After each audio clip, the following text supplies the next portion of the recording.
সারা ভারত কৃষক সভার ডাকা পথ অবরোধ ঘিরে তুলকালাম। পুলিশের সঙ্গে ধস্তাধস্তিতে জড়িয়ে পড়লেন প্রাক্তন বিধায়ক। সারা ভারত কৃষক সভার ডাকা পথ অবরোধ ঘিরে তুলকালাম তুফানগঞ্জে। বামেদের কর্মসূচিতে বাধা দিতে গেলে পুলিশের সঙ্গে হাতাহাতিতে জড়িয়ে পড়েন সিপিএম এর নাটাবাড়ি বিধানসভা কেন্দ্রের প্রাক্তন বিধায়ক তমসের আলী। জানিয়ে শুক্রবার তুমুল উত্তেজনা ছড়িয়েছে তুফানগঞ্জ শহরের থানা মোড় চত্বরে।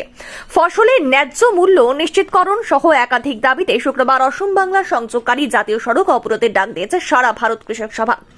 সেই মতো এদিন দলীয় প্রাক্তন বিধায়ক তমসের আলীর নেতৃত্বে তুফানগঞ্জ শহরের দলীয় কার্যালয় থেকে মিছিল করে থানা মোড় চত্বরে জড়ো হন দলীয় কর্মী সমর্থকেরা। বিভিন্ন দাবি দেওয়া নিয়ে অসম বাংলা সংযোগকারী জাতীয় সড়কে অবরোধ করতে গেলে প্রথমে পুলিশের সঙ্গে শুরু হয় বাদানুবাদ। এরপর পুলিশের সঙ্গে হাতাহাতিতে জড়িয়ে পড়ে প্রাক্তন বিধায়ক সহ দলীয় কর্মীরা।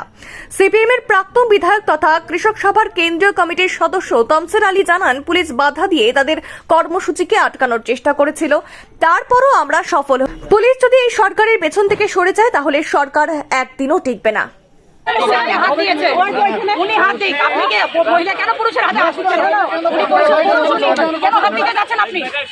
অনেক চাল করছে এটা। উনি গেছেন না, মহিলা পুরুষ ভুলে গেছেন আপনি। আপনি পুরুষের হাতে কেন করে দাঁড়ান? আপনি কে ভুলে গেছেন? আর আল্লাহ কথা আপনার ভুলে গেছেন। হ্যাঁ, আপনাদের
फिर तुम क्या चाहती हो लाइफ से?